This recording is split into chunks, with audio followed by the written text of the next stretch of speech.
This game positions itself as a first-person shooter, and yet there is enough RPG in it. The game was released between Baldur's Gate 3 and Starfield, and for this reason it was missed by many, but in my opinion it's a little hidden gem and definitely deserves your attention.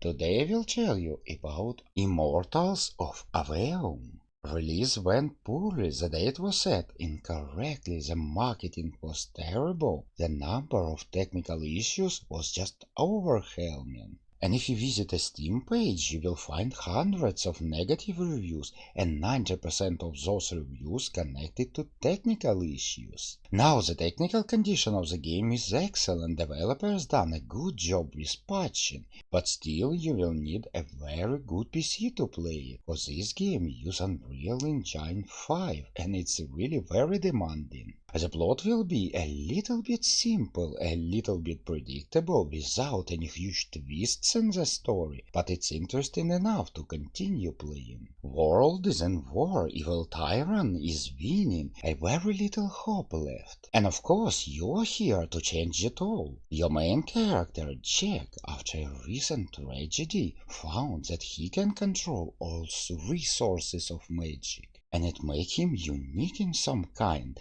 And here you are, fighting for losing army against the hordes of evil. The destiny of this world is in your hands. Game world and lore of Aveum is quite interesting. Its story, its rules, its dynasties, its rulers, inhabitants, intrigues. It's interesting to observe, and what most important, it's interesting to study, to learn more and more. Basically, it will be true world, the lower world shattered into the pieces, and the upper world where you are located. Lower world produce magic, the ley lines.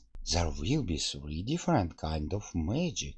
Blue is power, red is chaos, green is life and death at the same time. And that's exactly how your weapons will look like. As a mage you will possess no other weapon than magic, and you will shoot it right out of your hand. So blue is some kind of long-range rifle, red is a shotgun, and green is a machine gun. But that's not all, everything will be much more complicated. Those things on your hands, your weapons, are called sigils. Each sigil will have three different base configurations. Difference between them will be huge. For example, from the blue sigil you can make assault rifle or sniper rifle. And that's not all, each item in your possession will have different rarity. More rare item you got, more upgrades you can make, and make your weapon even more unique. You also will have shield, and that's something new for shooters, something interesting.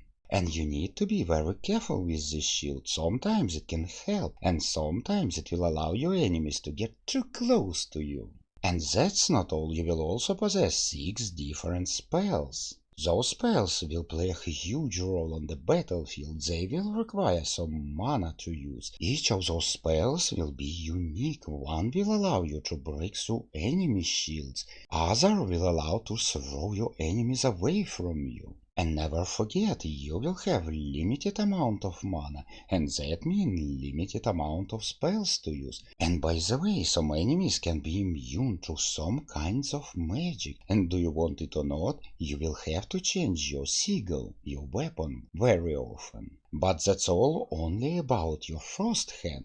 Your second hand will also play a huge role, cause with the help of the second hand, you will be able to use special items, like leashes that will allow you to drag your enemies closer to you, or special potions that really can slow your enemies down. And just imagine, you need to use all that arsenal on the battlefield. It can drive you insane, at least from the beginning. Use shield, change sigil, cast spell, change sigil, use leash, restore mana, restore your health, change sigil again. All of this will make your battles very intense and interesting. And yep, it can drive you crazy.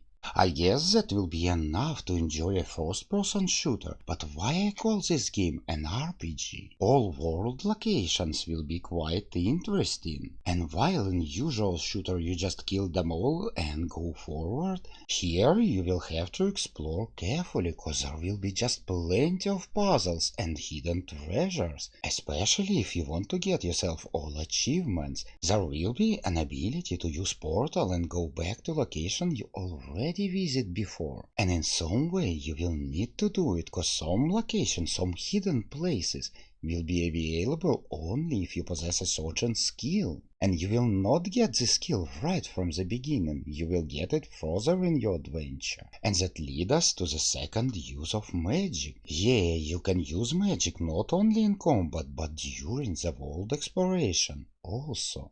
The certain skills, the certain spells will allow you to ride the ley lines, slow the doors, and even manipulate the huge objects like this statue. And all of this will allow you to enter forbidden, hidden places with plenty of valuable loot, gold, and even equipment. But that's not enough to call yourself a true RPG. Okay, let's move forward. You will have a pretty nice inventory. You will be able to equip 9 pieces of equipment, mostly it will be weapon, but also you will have a second weapon items, 2 rings, and braces, it's some kind of your armor. All of those items will have different level, different rarity, and you will be able to upgrade them. There will be 5 different currencies in the game: gold, blue, red, green, and legendary essence.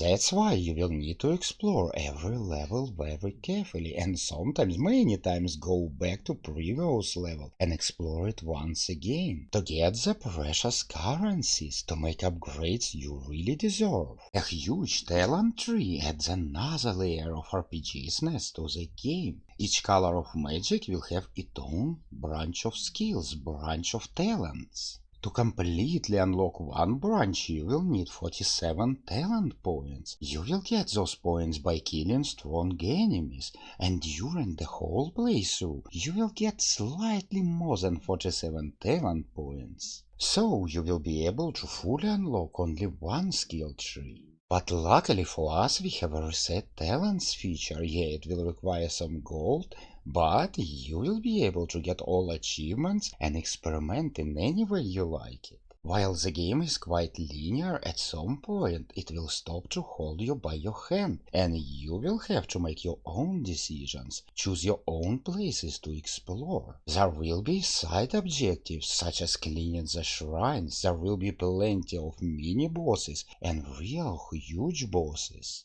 Oh, you will love the boss fights, especially at the second part of the game, cause that's the place where your keyboard will literally set on fire. You will have to use so many spells, change sigils, cast shields, healing potions, restore your mana so often. And dare I say, those boss fights will be challenging as hell. It will take you about 20 hours to complete a scenario campaign, and another 5-9 hours to complete all side objectives and collect all trophies or achievements. To my sadness, the game is not long at all. Oh, I just wish it was longer, cause I really enjoy every moment of it. Everything is good here, the game is very unusual and definitely worth playing, except price. Price is not good at all, so I strongly suggest you to wait for the sale. And by the way, what is your favorite first-person shooter? Let me know in the comment section below. With that said, thank you friends for watching, and I will meet you in my next video. Meet you there.